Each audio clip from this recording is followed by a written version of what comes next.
स्वास्थ्य मन्त्रालयका बेहोस हुने स्थिति भयो भने हस्पिटल आउनु मात्रै के भने त्यो बेहोस हुने भइसक्यो त्यो मान्छे कसरी जान्छ हस्पिटलमा मान्छे हाँसो लाग्दा कुरा गर्ने यस्तो पागल कुरा गर्ने निष्ठा जेसुकै होस् राजनीतिक निष्ठा म त्यहाँ जान्न अहिले सुलेमानलाई पुनर्नियुक्ति गर भन्ने आवाज लिएर सडकमा उत्रिँदाखेरि रक्त मुछेल हुने गरिकन तिनीहरूलाई कुट्नुपर्छ लखेटी लखेटी कुट्नुहुन्छ पहिले गर्नुपर्थ्यो पर्दैन तैँले अनसन छोड भन्नुभन्दा अनसन के को लागि छोड्ने उसले त ऊ आफ्नो व्यक्तिगत हितको निम्ति केही पनि होइन रहेछ उसको त आज 24 दिन पछाडि वार्ताको कुरो गर्ने यो ठिक भएन यो रेस्पोन्सिबल भएन यसले सरकारको फेलियरनेस देखा पर्छ कुलमानलाई राख्दै नराख्ने अनि युवराजजीलाई जहाँ पनि उपयुक्त हुने भन्ने कुराहरूको के विशेषज्ञता भयो ल म चाहिँ यही बुझिनँ कतिपयहरू ठुल्ठुला भ्रष्टाचारका केसहरू तामेलीमा राखिएको छ यो कुराहरू भएन यो गलत निर्णय कसले दिन्छ कसले नियन्त्रण किन गर्दैनन् आजभन्दा अगाडि प्राधिकरणलाई दुनो गाई बनाएका थिए धेरैहरूले खोलालाई झोलामा हाल्ने प्रवृत्ति देखा परेको थियो त्यो पाण्डुलिपि मैले पनि हेरेको हुँ त्यति बेला त्यो किताब प्रकाशन गर्नुभन्दा अगाडि अब्जेक्सन किन गरेन सरकारले अब त्यो प्रकाशन गर्नुभन्दा अगाडि 3 महिना अगाडि घुमेको छ त्यो निकाल्ने बेलामा अन्तिम चरणमा हामीले चाहिँ पार्लियामेन्टले पास गरिसकेको छ घोषणा मात्र बाँकी भएको बेलामा उसले आएर के भनिदियो त भन्दाखेरि संविधान अहिले जारी नगर के उसको डिक्टेसन मान्ने हो 100 रुपियाँले 10 किलोमिटर गुड्छ तेलले भने बिजुलीले 7 रुपियाँले 10 किलोमिटर गुड्छ ल कति ठुलो डिफरेन्सेस भयो 93 रुपियाँको डिफरेन्स पुसमा माघ फाउन चाहिँ 3 महिना हामी के हेरेर बस्यौँ आज त्यसको महामारी हामीले अहिले बेहोर्दैछौँ सबै कुरालाई छोडेर राज्यले जनताको जीवन बचाउनका निम्ति लाग्नुपर्छ भले एकजना व्यक्तिको निम्ति लाखौँ रुपियाँ किन खर्च नहोस् यसलाई समयमै गरिदिएको भए त सरकार रेस्पोन्सिबल बन्यो भन्ने हुन्थ्यो नि किन गरे होला थियो बौला भनेर भनिदिएर मात्रै पुग्दैन यो सरकार ठिक चाहिँ हुँदै हुँदैन ल अहिले नै फालिहाल्नुपर्छ भन्ने थिएँ है अझै पनि बेनिफिट अफ डाउट अन्य मन्त्रीजीहरू 7 पटक उहाँहरू थपिरहनुहुन्छ मन्त्री हुनुहुन्छ कुलमानलाई एकचोटि थप्न के हुन्छ भनेर सानो बच्चाले प्रतिक्रिया दिन्छ त्यही कर्णालीमा गएर अनसन बस्नुपर्ने स्थिति त राज्यको दायित्वभित्र हो नि त व्यापारीकरण गर्ने होइन शिक्षालाई आदरणीय दर्शक श्रोता पछिल्लो विकसित घटनाक्रममाथि केन्द्रित रहेर कुराकानी गर्नका निम्ति नेपाल कम्युनिस्ट पार्टीका प्रभावशाली नेता लीलामणि पोखरेलसँग कुराकानी गर्न गइरहेको छु सर स्वागत छ यहाँलाई धन्यवाद पछिल्लो समय सरकारसँग असन्तुष्टिहरू बढिरहेका छन् मानिसहरूका सडकमा देखिन्छ विभिन्न पार्टीभित्रकै अन्तर्कलहमा पनि यो देखिन्छ चौतर्फी असन्तुष्टि बढिरहँदाखेरि पनि सरकारले जनताका भावनाहरूलाई सम्बोधन गर्ने कुरामा प्रश्न चिन्ह आइराखेको छ कुलमानको विषय गोविन्द केसीको विषय भ्रष्टाचारका विषय यी आइराखेका छन् तर समाधान काहीँ निस्केको छैन के भएको हो पार्टी किन अकर्मण्यतामा फसेको हो सरकार किन यस्तो निर्लज्ज बनिराखेको छ बताइदिनुहोस् त अब यिनै विषयलाई लिएर हामीले वैशाख महिनामा पार्टीको स्थायी समितिको बैठक बस्नुपर्छ भनेर माग गरेका थियौँ त्यति बेला अध्यादेश जारी भएको थियो दल विभाजन सम्बन्धी अध्यादेश थियो लकडाउनको पिरियड थियो वैशाख 10 गते हामीले माग गऱ्यौँ र असार 10 गतेदेखि स्थायी समितिको बैठक यद्यपि माग गरेको 15 दिनभित्रमा बैठक बोलाउनै पर्ने बाध्यात्मक स्थिति हो 4 वटा 15 पछाडि बैठक बस्यो असार 10 गतेदेखि 12-13 गतेदेखि बैठक अवरुद्ध भयो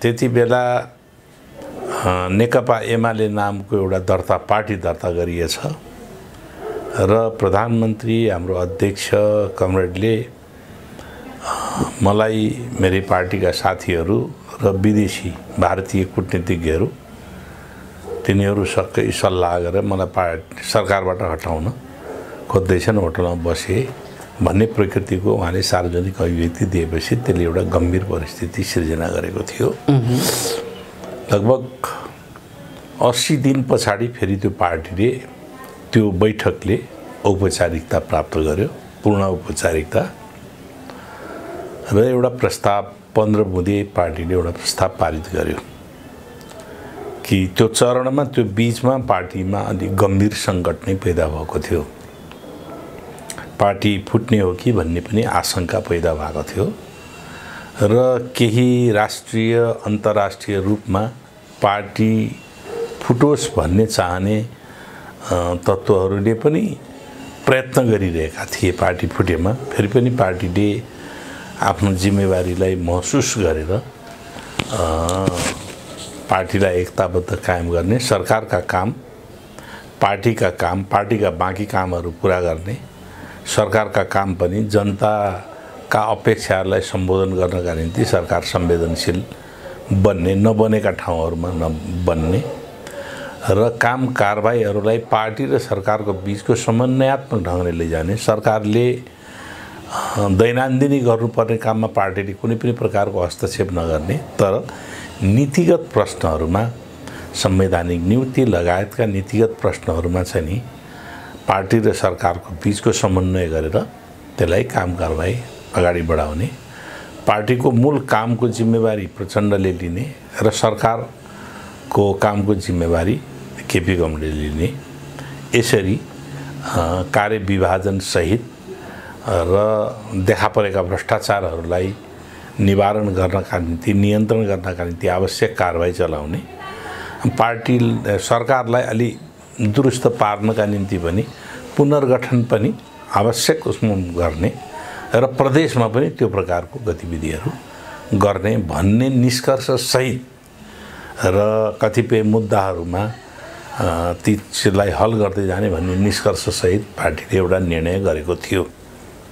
अनि त्यसमा एउटा मुद्दा थियो जो एमसीसी केस, एमसीसी त्यसलाई राष्ट्रिय हित अनुकूल त्यसको चाहिँ नि परिमार्जन, संशोधन वा परिमार्जन गर्न सकिन्छ भने गरेर त्यसलाई चाहिँ नि अनुमोदन गर्ने भन्ने त्यो भित्र पनि थियो। मैले आफूले चाहिँ त्यसमा आफ्नो नोट अफ डिसिसन लेखेको थिएँ कि यो एमसीसी राष्ट्रिय हित प्रतिकूल नै, उत्पत्ति नै प्रतिकूल छ।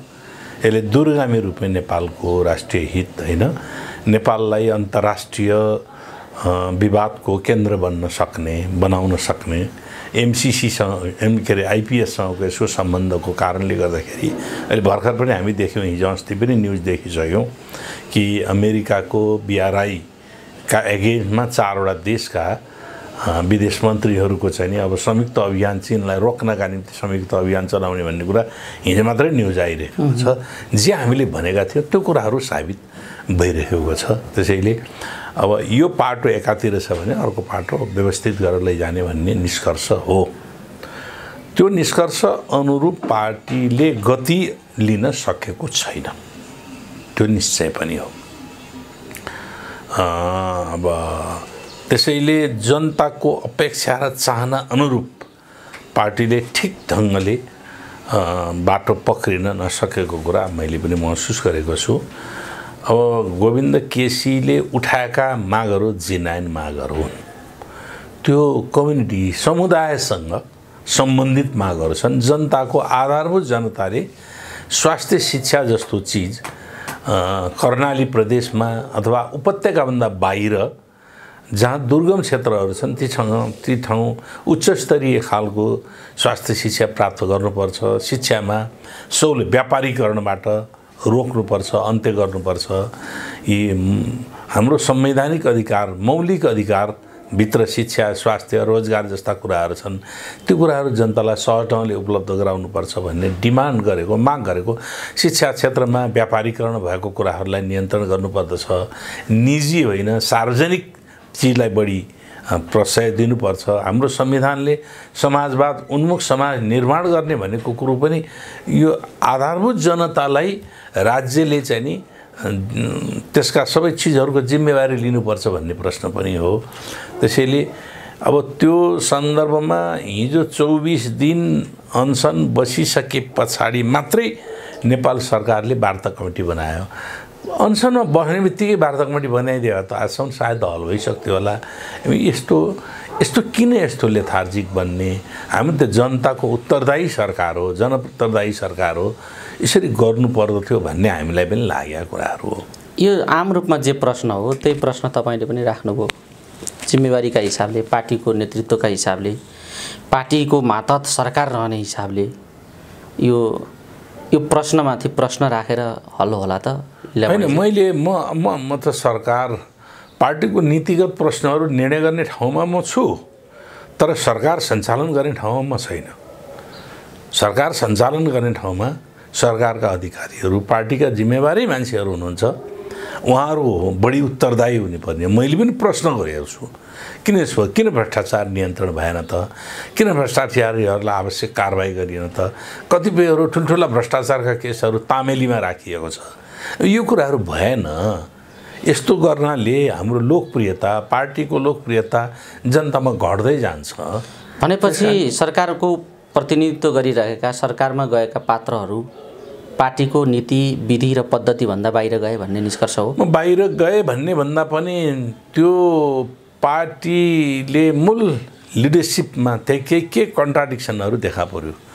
के देखा पर्यो त भने पार्टीको सरकारको मूल लिडरसिपले के सोच्न थाल्यो त भने यो सरकार त पार्टीले नियन्त्रण गर्ने होइन, यो सरकार त जनताले, प्रतिनिधिको जनताले चुनेर पठाएको, त्यसकारणले पार्टीले नियन्त्रण गर्ने होइन भन्ने ढङ्गको सोचाइ भिन्न भयो। जबकि यो जुन प्रकारको हामी राजनीतिक प्रणालीमा छौँ, त्यो प्रकारको राजनीतिक प्रणालीमा हामी जनताका बिचमा भोट माग्न जाँदाखेरि हामीले पार्टीको घोषणापत्र लिएर गएका हौँ। हामीले यो घोषणापत्रको आधारबाट हामी तपाईँहरूलाई सुशासन दिन्छौँ, हामी तपाईँहरूलाई समृद्धि दिन्छौँ, हामी देशको राष्ट्रिय स्वाधीनताको जगेर्ना गर्दछौँ, हामीले मुलुकको विकास समृद्धिको दिशामा हामीले यी कार्यक्रमहरू अगाडि बढाउँछौँ। यो हाम्रो पार्टीको घोषणापत्र हो। पार्टीको नीतिअनुसार निर्वाचनमा गयो, निर्वाचन घोषणापत्रको आधारमा चुनाव लड्यो, घोषणापत्र गरिसकेपछि पार्टीले पठाएका प्रतिनिधिहरू संसदमा गए, त्यही संसदले सरकार चुन्यो भने पार्टी सरकार पार्टीप्रति उत्तरदायी बन्नै पर्दछ भन्ने हो मेरो मान्यता। फेरि यो आम संसदीय व्यवस्था पनि होइन। बेलायतको वेस्टमिनिस्टर मोडेलको संसदीय व्यवस्थाका रूपमा जसरी एब्सोल्युट प्रधानमन्त्री एब्सोल्युट पावरफुल भनिन्छ नि, यो त्यो व्यवस्था पनि होइन। यो हामीले सङ्घीय मोडेल अन्तर्गतको सरकार सञ्चालन गरिरहेका छौँ है। बेलायतभन्दा भिन्न ढङ्गको छ। हामीसँग 3वटा सरकार छन्, सङ्घीय सरकार, प्रदेश सरकार र स्थानीय सरकार। तीनै ठाउँमा जनताको, पार्टीको प्रतिनिधिहरूले पार्टीको म्यान्डेटबाट चुनाव लडेका छन्, घोषणापत्रका आधारमा उनीहरूले चुनाव लडेका छन्। त्यसकारणले त्यो पार्टीप्रति अनुत्तरदायी हुने, पार्टीप्रति जिम्मेवारी नै नहुने भन्ने कुराहरू हुँदैन। जस्तो केही असन्तुलित निर्णयहरू देखिन्छन् सरकारका, जनता र सरकारको दूरी बढेको देखिन्छ। जनता एउटा भन्छन्, सरकार अर्को गरिरहेको छ। जस्तो कुलमानी घिसिङको विषय। यो त हेर्नुहोस्, म एउटा के भएको हो यो कुलमानी घिसिङ? म बताउँछु। एउटा चाहिँ नि मैले अहिले युट्युबमा एउटा सानो बच्चाले, 7-8 वर्षको बच्चा होला, त्यो बच्चाले दिएको प्रतिक्रिया मैले सुनेर बडा मार्मिक छ। उनले भन्छ कुलमान जसले उज्यालो, नेपाली जनतालाई उज्यालो दिनका निम्ति पहलकदमी गरे, नेतृत्व गरे त्यो संस्थाको, आजभन्दा अगाडि त्यो संस्थाले 18 घण्टाको लोड सेडिङ बिहोर्न बाध्य पुर्याएको थियो। आज हामी लोड सेडिङ अन्त्य भएको छ र सँगसँगै त्यो मात्रै होइन, लोड सेडिङको अन्त्य मात्रै होइन, चुहावट 26.5% चुहावट थियो, आज 15%मा झरेको छ। 1% चुहावट जाँदाखेरि झन्डै 3 अरब रुपियाँको प्राधिकरणलाई त्यसको असुली हुन्छ। त्यस्तै गरिकन लगभग 36-37 अरब रुपियाँ घाटा थियो। घाटा भएको प्रतिष्ठानलाई, त्यसलाई संस्थानलाई आज नाफामा, आज यो वर्ष 11 अरबको नाफामा पुर्यायो। त्यो व्यक्ति अलरेडी आफ्नो कामका निम्ति टेस्टेड भयो। योभन्दा अगाडिका त कसैले गरेनन् नि। अनि त्यो व्यक्तिलाई अर्को पदावधि थप्नको निम्ति के हुन्छ, मान्य मन्त्रीजीहरू 7 पटक उहाँहरू थपिरहनुहुन्छ, मन्त्री हुनुहुन्छ, कुलमानलाई एकचोटि थप्नु के हुन्छ भनेर सानो बच्चाले प्रतिक्रिया दिन्छ। आज त्यो जनताको आवाज हो। एउटा कामयाब भएको कर्मचारीलाई जसले भ्रष्टाचार नियन्त्रण गर्यो, जसले मुलुकका निम्ति एउटा समृद्धिको दिशामा अगाडि बढ्नका निम्ति निरन्तर बत्ती दिनका निम्ति व्यवस्थापन गर्यो, जसले घाटामा गएको प्रतिष्ठानलाई नाफामा ल्याउनका निम्ति उसले आफ्नो लिडरसिपमा त्यो पहिचान देखायो, जसले चुहावटको ठुलो मात्रा भ्रष्टाचारकोमा थियो त्यो कुरालाई नियन्त्रण गर्न सक्यो, त्यसलाई थप्नु हुँदैन। त्यसलाई कुन कानुन चाहिन्छ? के कानुन चाहिन्छ? के पनि चाहिन्न। रेलवेको यो केले अप्ठ्यारो गरे हो? अब यो इन्ट्रेस्टले अप्ठ्यारो गर्यो, यो स्वार्थले अप्ठ्यारो गर्यो। स्वार्थ केमा? ऊ भ्रष्टाचार विरोधी। आजभन्दा अगाडि प्राधिकरणलाई दुनो गाई बनाएका थिए धेरैहरूले। खोलालाई झोलामा हाल्ने प्रवृत्ति देखा परेको थियो। राष्ट्रको सम्पत्तिलाई केही माफियाहरूले आफ्नो चाहिँ नि व्यापारको वस्तु बनाएका थिए। आज त्यो स्थितिलाई नियन्त्रण भएको थियो।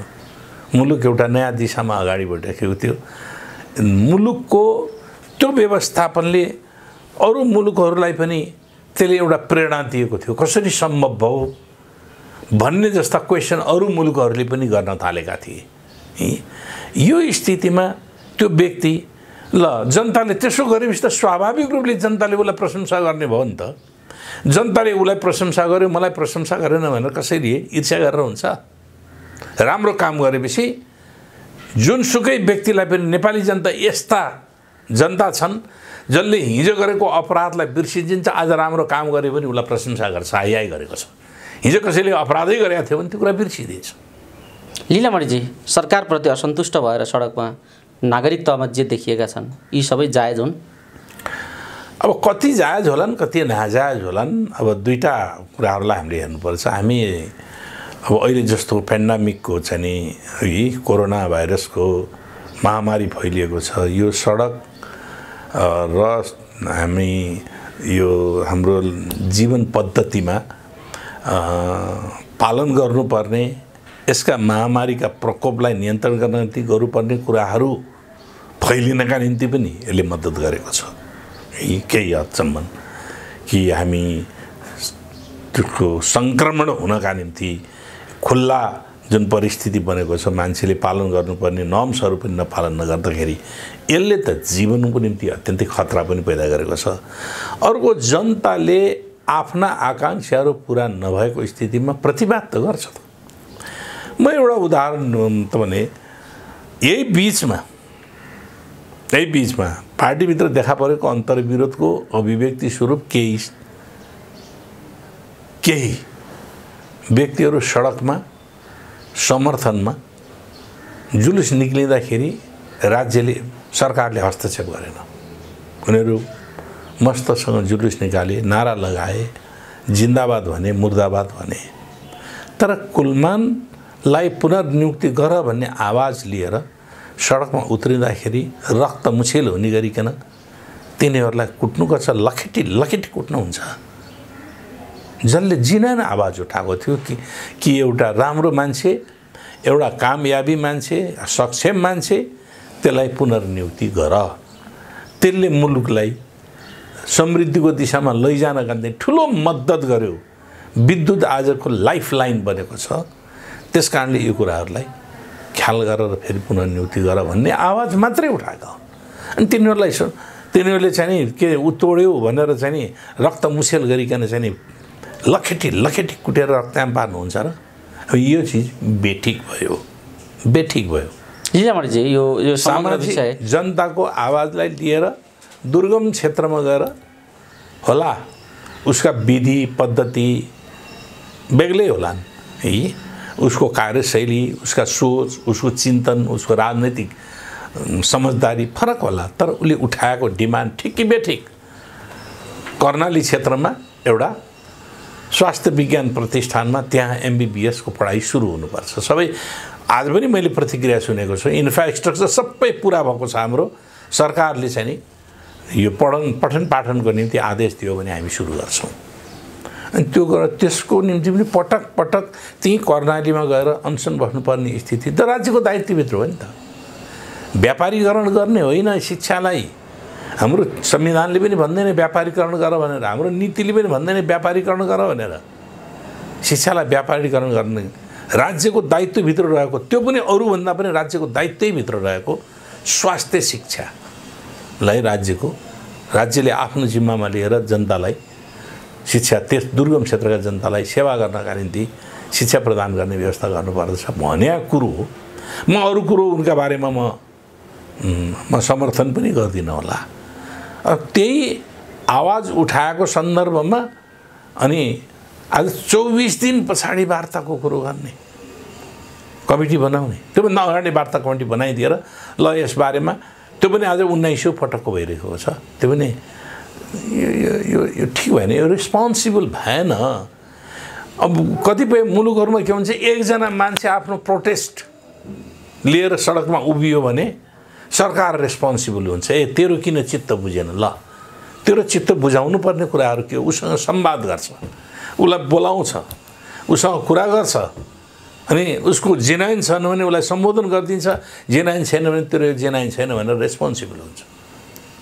अनि आज केसीका निम्ति भनेर, केसीको पक्षमा भनेर हजारौँ चिकित्सकहरू सडकमा उत्रनु पर्ने, आफ्नो कामलाई बन्द गरेर, यो पेन्डेमिकको बेलामा काम बन्द गरेर हामी त्यसो हो भने त हामी सबै बन्द गरिदिन्छौँ भनेर चाहिँ च्यालेन्ज दिनुपर्ने स्थितिमा बल्ल सरकारले चाहिँ त्यो के अरे चाहिँ वार्ता कमिटी गठन गर्ने हो। यो त यसले सरकारको फेलियरनेस देखा पर्छ। एउटा मेरो पार्टीको, म सम्बद्ध पार्टीको नेतृत्वमा बनेको सरकार हो, एब्सोल्युट मेजोरिटी छ पार्लियामेन्टमा, कुनै पनि प्रकारको ऊ गर्नु पर्दैन, कुनै पनि बिल ल्याउन, कुनै प्रस्ताव पारित गर्नको निम्ति पर्दैन।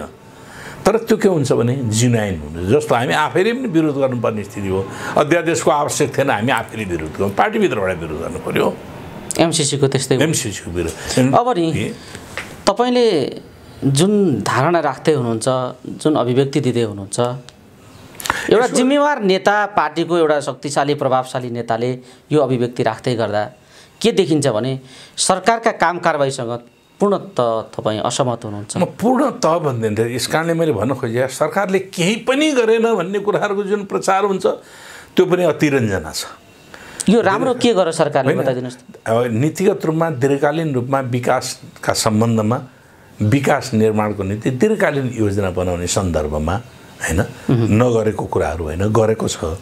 अब जस्तो भने राष्ट्रिय स्वाधीनताकै सन्दर्भमा योभन्दा अगाडि कालापानी क्षेत्र, लिम्पियाधुराको क्षेत्रको नक्सा प्रकाशित गर्ने, राष्ट्रिय सहमति तयार पारेर त्यसो प्रकाशित गर्ने काम, त्यो त ऐतिहासिक काम हो, हिस्टोरिकल काम हो। त्यो जसले आफ्नो सभरेन्टी असर्ट गरेको छ, आफ्नो सार्वभौमिकताको यो चाहिँ नि संवैधानिक व्यवस्थापन गरेको छ। तर पुस्तकमा त फेरि वितरणमा रोक लगाइयो भन्ने छ। त्यसलाई पनि कसरी लिन्छ भन्दाखेरि भारतीय एटिच्युड हेर्नु पर्यो, भारतीय सोच हेर्नु पर्यो। नेपालप्रति सधैँभरि ठुल्दाइको प्रवृत्ति, सधैँभरि विस्तारवादी सोच, नेपालप्रतिको अतिक्रमण, साना तिना कुराहरूमा पनि अतिक्रमण गर्ने प्रवृत्ति। अब त्यसले गर्दाखेरि उसले हामीले दाबी गऱ्यौँ हाम्रो भूभाग हो भनेर दाबी गऱ्यौँ, हाम्रो ऐतिहासिक तथ्यले प्रमाणित गरे भन्ने बित्तिकै उसले खुत्रुक छोडिदिने, ल तिमीहरूले दाबी गऱ्यो हामी छोडिदिइहाल्छौँ भन्ने खालको भारतीय स्वभाव देखिँदैन। सुस्तामा हेरौँ, हाम्रो भूभाग, हाम्रो नापीले पनि हाम्रो प्रमाणित गरेको भूभाग छ। नदीले धार बदल्ने बित्तिकै त्योभन्दा पूर्वको भागलाई चाहिँ नि धार बदल्ने पछाडि पूर्वतिरको भागलाई भारतले कब्जा गरिदियो। पोखरेलजी, यो त लड्ने कुरा आफ्नो ठाउँमा छँदैछ। त्यस कारणले सभरेन्टी, हामीले त्यो क्षेत्रको सभरेन्टी हाम्रो हो भनेर दाबी गऱ्यौँ पहिलोपटक औपचारिक रूपले, र हाम्रो संवैधानिक व्यवस्थापन पनि गऱ्यौँ। भारतले त्यसलाई टेरिराखेको छैन। कतिपय मामलाहरूमा हाम्रो माइक्रो म्यानेजमेन्टमा आएर उसले हस्तक्षेप गर्ने गर्दछ। हामीले संविधान प्रकाशित गर्ने, संविधान चाहिँ निकाल्ने बेलामा अन्तिम चरणमा हामीले चाहिँ पार्लियामेन्टले पास गरिसकेको छ, घोषणा मात्र बाँकी भएको बेलामा उसले आएर के भनिदियो त भन्दाखेरि संविधान अहिले जारी नगर, के उसको डिक्टेसन मान्ने हो? यस्ता कुराहरूमा हामीले के गरेका छौँ भने आफ्नो सभरेन्टी, आफ्नो सार्वभौमिकताको चाहिँ पहल कदमी गरेर सार्वभौमिकता प्रदर्शन गरेका छौँ। हो, त्यस्ता कुराहरूका सन्दर्भमा अहिले त्यो कुराहरू गर्यो। अब भूमि तुरुन्तै अहिले नै फर्किहाल्छ भन्ने, अथवा हाम्रो भूमिबाट भारतीय सेना हटिहाल्छन् भन्ने कुरा चाहिँ अलि जटिल चाहिँ हो। त्यो जटिलताका बावजुद पनि लडाइँलाई भोलि लड्ने कूटनीतिक तरिकाले राजनीतिक तरिकाले यी विषयमा पहल गर्ने कुरा आफ्नो ठाउँमा छँदैछ। तर नागरिकले विद्यार्थीले पढ्ने कुरामै रोक लगाउनुको कारण के हो भन्ने विषय आयो क्या अहिले कुन चाहिँ पढ्ने कुरामा जुन नक्सा जारी गरेर पुस्तक प्रकाशन गरिएको छ त्यसमा के हो त्यो पुस्तक वितरण किन रोकियो भन्ने कुरा आयो क्या। पुस्तक वितरणको बारेमा मैले थाहा पाएको कुरासम्म म तपाईँलाई भन्छु, त्यहाँ सरकारको तर्फबाट दुईटा कुराको अब्जेक्सन गरियो भन्ने छ। एउटा त शिक्षा मन्त्रीले त्यो भूमिका लेख्ने सन्दर्भमा आफ्नो सङ्गठनात्मक पहिले पार्टीको कामको सिलसिलामा गरेका कुराहरूको मेची महाकाली अभियान र लिम्पियाधुरासम्मको भूभाग हो हामीले पहिलेदेखि नै यसरी गरेका थियौँ भनेर आफ्नो व्यक्तिगत कुराहरू लेख्नुभयो। त्यो राज्यको सम्पत्ति शैक्षिक सामग्रीमा चाहिँ नि त्यो गर्नुभयो। त्यो चाहिँ एउटा मिलेन भन्ने एउटा सरकारको तर्फ। अर्को नक्सा प्रकाशित गर्ने राइट शिक्षा मन्त्रालयको होइन, भूमि सुधार मन्त्रालयको नापी विभागले त्यसलाई फाइनल गर्ने हो। त्यसको एरिया कति हो, नेपालको भूभागको क्षेत्रफल कति हो भन्ने कुराहरूको निर्क्युल गर्ने निकाय शिक्षा मन्त्रालय होइन भन्ने अब्जेक्सन भयो भन्ने मैले सुने। तर म त्योभन्दा अगाडि के भन्छु भने त्यो पाण्डुलिपि मैले पनि हेरेको हुँ। पाण्डुलिपि शिक्षा मन्त्रालयले सबै मन्त्रालयलाई पठाइदिएको। भूमि सुधार मन्त्रालय, भूमि सुधार मन्त्री, नापी विभागका डाइरेक्टरहरू सबैलाई दियो। त्यति बेला त्यो किताब प्रकाशन गर्नुभन्दा अगाडि अब्जेक्सन किन गरेन सरकारले? के शिक्षा मन्त्रालय त होइन है यो प्रकाशन गर्ने? प्राइम मिनिस्टर कार्यालयमा गएको छ त्यो पाण्डुलिपि। यसको अर्थ के ओलीजी द्वैध चरित्रमा हुनुहुन्छ भन्ने? अब म यो कुनै भारत दाइना पार्ने उहाँको लक्षण हो आरोप लाउँदैन, म कुनै आरोप लाग्दिनँ। पाठकहरूले जस दक्षिणको छिमेकी दाइनो पार्ने लाइनमै हुनुहुन्छ भन्ने मैले अहिले कुनै पनि आरोप कसैमाथि लगाएको छैन। मैले के भनिरहेको छु त भन्दाखेरि जब त्यो सामग्री पहिले नै सबैलाई वितरण गरियो, हेर्नुहोस् है, यसको आवश्यक सुझाव दिनुहोस् है, मलाई पनि दिनुभएको थियो। म एउटा भूगोलको विद्यार्थी भएको कारणले गर्दाखेरि त्यसको भूगोलको पाठहरू हेर्नका निम्ति भनेर मलाई पनि दिनुभयो। मैले हेरेँ, मैले थाहा पाएका सुझावहरू पनि दिएँ। अब त्यो प्रकाशन गर्नुभन्दा अगाडि 3 महिना अगाडि घुमेको छ त्यो 3 महिना अगाडि त्यो घुमेर सबैले अध्ययन गरेको छ। तर त्यसको आवश्यक सुझाव कसैले दिएन। प्रकाशन भइसकेपछि यसलाई रोक्नु भन्ने गर्ने बित्तिकै त्यसले के हो त भन्दाखेरि एउटा त्यसमा प्रश्न उठ्यो। राष्ट्रिय सार्वभौमता एसोर्ट गर्ने, राष्ट्रिय सार्वभौमताको दाबी गरिएको ऐतिहासिक तथ्यसहितको किताबलाई किन रोकियो त? क्वेसन उठ्यो गम्भीरतापूर्वक नै। यो प्रश्न छँदैछ। अब त्यो प्रश्न त उठिहाल्यो नि। तर प्रक्रियाको सन्दर्भमा प्रक्रिया पुगेन भनेर भनेको कुरा तपाईँले बताइदिनु भयो, सुनेको कुरा तपाईँले राख्नु पनि भयो। प्रक्रिया पुगेन भनिएको कुराहरू त मैले सार्वजनिकमा त्यो जुन बैठकले क्याबिनेटमा चाहिँ प्रधानमन्त्रीले भन्नुभयो त्यस पछाडि आएको समाचार माध्यमहरूले दिएकै कुरा भने मेरो इन्डिभिजुअली प्रधानमन्त्रीसँग भेट भएको छैन। पोखरेलजी अर्को कुरा पनि म राखौँ, जस्तो केही निर्णयहरू यति असन्तुलित ढङ्गले देखिए, जस्तो अमेरिकाको राजदूत नियुक्ति गर्ने कुरा, पूर्व अर्थमन्त्री खतिवडाजीलाई 1 हप्ता अगाडि आर्थिक सल्लाहकार नियुक्ति गरियो। ठ्याक्कै त्यसको 1 हप्ता पछाडि अमेरिकाको राजदूत 15 दिन पछाडि राजदूत नियुक्ति गर्ने भन्ने कुरा आयो। राजदूत नै नियुक्ति गर्नु थियो भने सल्लाहकार किन नियुक्ति गरेको? यो प्रधानमन्त्रीको अधिकार क्षेत्रको कुरा हो भनेर यो गाईजात्रा हेरिरहन सकिन्छ? नेपाली जनताले के हेरिदिनु पर्ने? यो निर्णय प्रक्रियामा असन्तुलन, निर्णयमा असन्तुलन केले हो यस्तो भएको? अब त्यो केले हो भन्ने कुरा फेभरेट आफूलाई मन परेका मान्छेहरू च्याप्ने प्रवृत्ति हो। निर्णयमा असन्तुलन, पार्टीको निर्णय क्षमता नभएको चाहिँ होइन। पार्टीसँग त त्यसबारेमा सल्लाह भएको छैन भन्ने कुरा त सार्वजनिकमा आयो त। जबकि त्यो कुराहरूका सम्बन्धमा राजनैतिक नियुक्तिका सन्दर्भमा दुईटा अध्यक्षको बिचमा सल्लाह गर्ने र स्थायी समिति के अरे सचिवालयले त्यसबारेमा टुङ्गो गरेर गर्ने, त्यसमा समन्वय गर्ने। समन्वय भनेको त एकअर्काका बिचका कुराकानीलाई यसो गर्नु पर्यो भनेर अनुमति भनेको छैन, समन्वय गर्ने भनेको छ। प्रधानमन्त्रीको प्रिरोगेटिभ हो, विशेषाधिकार हो कि क्याबिनेटमा लगेर त्यस्ता प्रस्तावहरूलाई पारित गरेर गर्ने हो। तर त्यो सूचना पार्टीभित्र पार्टीको सम्बन्धित निकायभित्र पहिले नै सम्प्रेषण गर्ने र त्यसमा हुनसक्छ अब्जेक्सन छ भने पनि त्यो अब्जेक्सनलाई के हो त भने कति हदसम्म ठिक हो भनेर मान्ने नमान्ने होइन त्यो पार्टीसँग अब यही कुराहरूको सम्बन्धमा यही कुराहरू गरौँ न। कुलमानलाई राख्दै नराख्ने अनि युवराजजीलाई जहाँ पनि उपयुक्त हुने भन्ने कुराहरूको के विशेषज्ञता भयो ल म चाहिँ यही बुझिनँ। अर्थव्यवस्थालाई सुधार गरियो भन्ने हो भने उहाँले जुन बेला प्रवेश गर्नुभएको थियो त्योभन्दा पछाडिको अर्थव्यवस्था सुध्रेर गएको होइन। 2 वर्ष सबभन्दा बढी आलोचित हुनुभयो, सबभन्दा बढी आलोचित हुनुभयो। बजेटको सम्बन्ध भन्नु भने समाजवाद उन्मुख समाज निर्माण गर्नका निम्ति राज्यले त्यो दिशा पक्राउनु पर्नेमा झन् दलाल पुँजीवादको चाहिँ प्रश्रय प्राप्त गरेको छ। दलाल पुँजीवादले हो बजेटमा अब यी रेलवेको कुराहरूको जहाँ टुप्पो पनि छैन फेद पनि छैन बिचमा रेलवेको ठेक्का दिने कामहरू हो।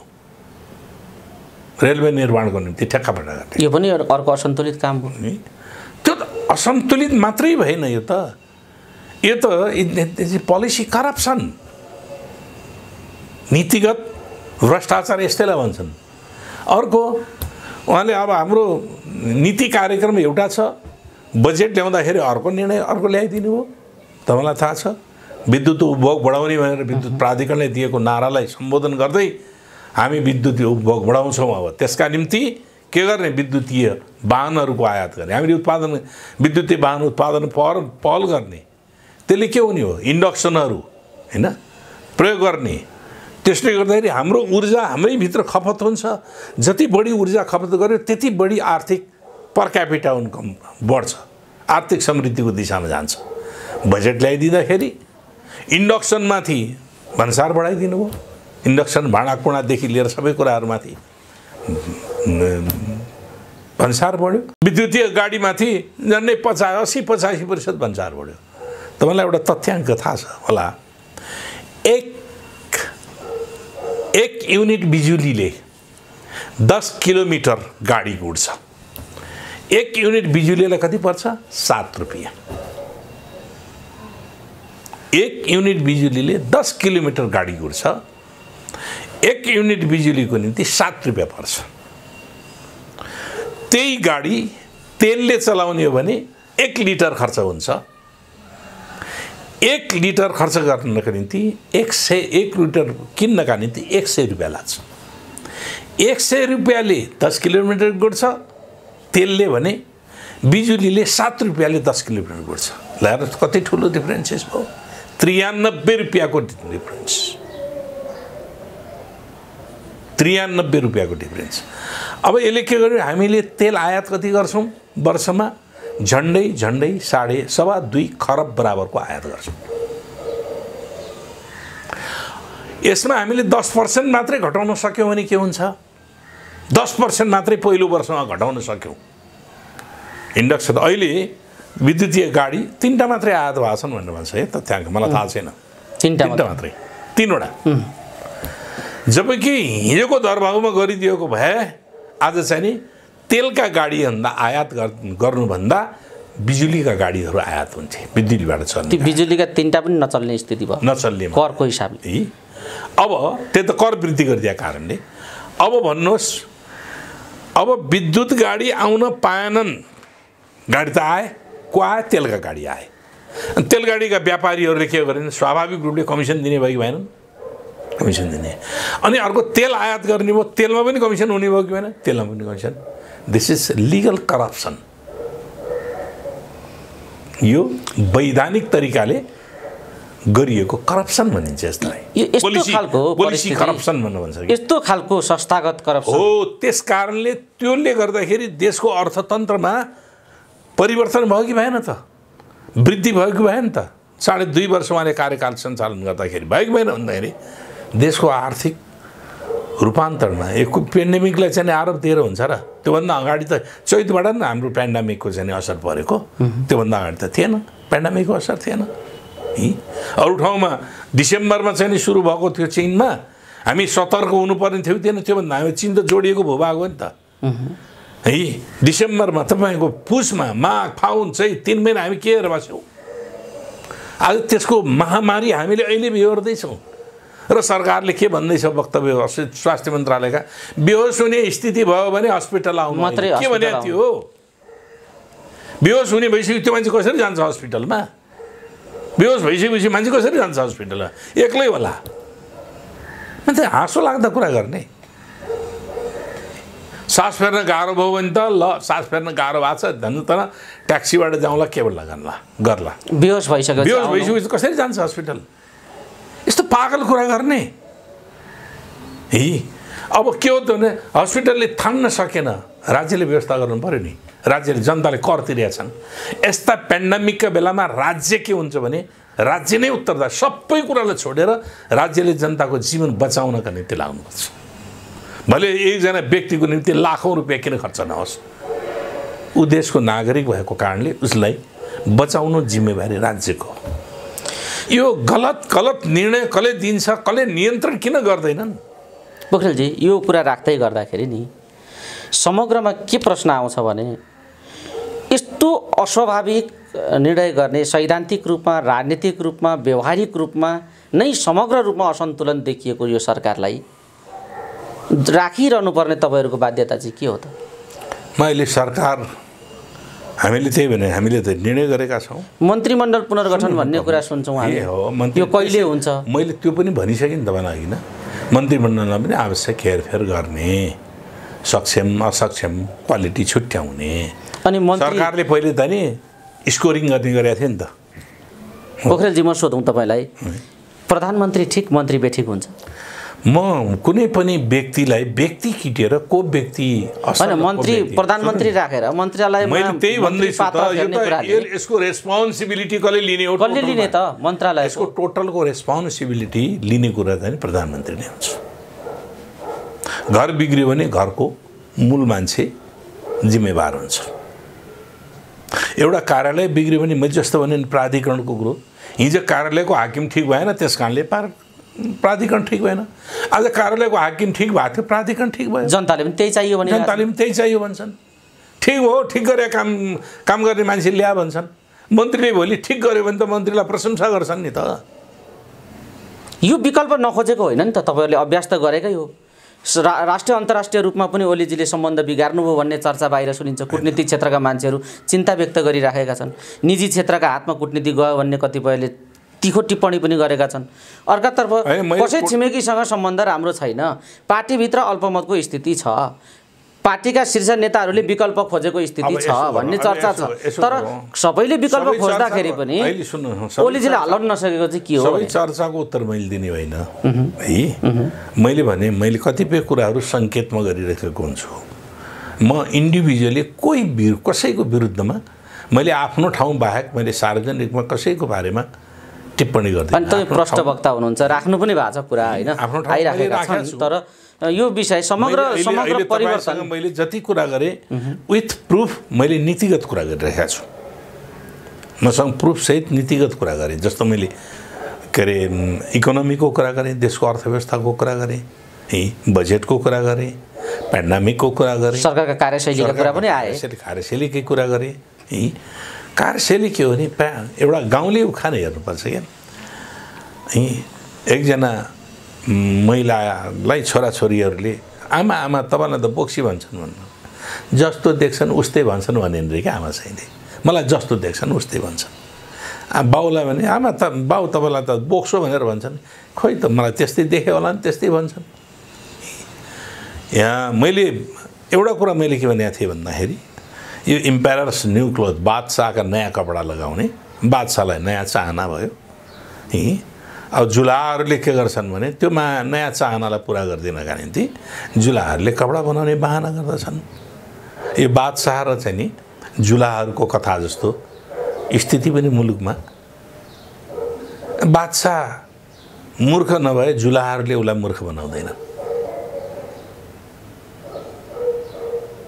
अकर्मण्यतामा फस्यो पार्टी हैन अब पार्टी नै सिंह अकर्मण्यतामा किनभने पार्टी यस्तो भइरहेको छ भन्ने कुरा पार्टीलाई जानकारी भयो त्यसैले उपचार गर्ने कोसिस गर्यो अहिले पनि गरिरहेको छ नगरेको कुराहरू होइन हैन तर के हो त भन्दाखेरि जे अपेक्षा अनुसार यसले अगाडि बढ्नुपर्ने आकाङ्क्षा त्यो पुरा गर्न सकेको छ। अब कहिले हुन्छ होला त्यसकारण मैले के भने म तिथिमितिको कुरा गर्दिनँ, किनभने यो बिचमा पनि विचारको, व्यवहारको, कार्यप्रणालीको, ठिक बेठिकको एउटा गहिरो सङ्घर्ष पनि चलिरहेको पनि हो। राम्रो भयो भने राम्रोको त राम्रो प्रशंसा गरिएको छ त, नराम्रो भएपछि टिप्पणी गर्न पाउने अधिकार जनताको अधिकार जति छ है त्यो त आम पार्टी सदस्य हो। अहिले भर्खर पनि पार्टीको थायी समितिका सदस्य के अरे सचिवालयका सदस्यहरूले केसीसँगको कुराकानी संवाद चलाएर यो निकास निकाल भनेर भनिएको कुरा तपाईँहरू सञ्चार माध्यमले दिएको छ। अब यही कुराहरू पहिले गर्नुपर्थ्यो पर्दैन। तैँले अनसन छोड भन्नु भने अनसन के को लागि छोड्ने? उसले त ऊ आफ्नो व्यक्तिगत हितको निम्ति केही पनि होइन रहेछ उसको त परिवार पनि छैन, एउटै आमा थिइन् क्यार छन् क्यार होइन, श्रीमती छैन, बिहा गरेका छैन, केही पनि छैन, सम्पत्ति छैन। उसले आफैले चाहिँ नि कमाएको सम्पत्ति पनि त्यही सामाजिक सेवा भनेर हालेको छ भन्ने छ है। डाक्टर केसीको कुराहरू त्यो कुराहरू आएका छन्, उनको कुराहरू त्यो छ। त्यस कारणले गर्दाखेरि यसलाई समयमै गरिदिएको त सरकार रेस्पोन्सिबल बन्यो भन्ने हुन्थ्यो नि। किन गरे होला त्यो बौला भनेर भनिदिएर मात्रै पुग्दैन। त्यत्रो क्षमतावान, त्यत्रो योग्यता भएको मान्छेले, आफूलाई सम्पत्तिको आशा नभएको मान्छेले आफूले कमाएको चाहिँ नि जागिरको पैसा पनि के गर्ने त भन्दाखेरि सामाजिक सेवा लगाउने भने निष्ठा जेसुकै होस्, राजनीतिक निष्ठा। म त्यहाँ जान्न। अहिले विभिन्न निष्ठाका मान्छेहरू हुन सक्दछन्।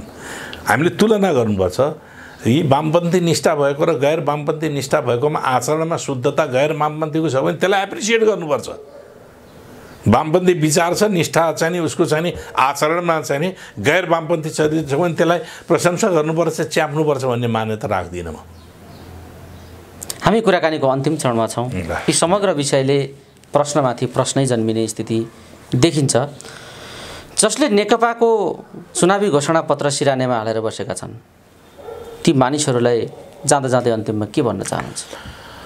अब हामी सबै आम कार्यकर्ताहरू सचेत हौँ। घोषणापत्र अनुसार तल्लो तहदेखि माथिल्लो तहसम्मको काम गर्न आफूलाई फेरि पनि सच्याउने हाम्रो सङ्गठनात्मक मान्यता, जनताप्रतिको उत्तरदायित्व, राष्ट्रप्रतिको उत्तरदायित्व, यो उत्तरदायित्व पुरा गर्नका निम्ति हामी लागौँ।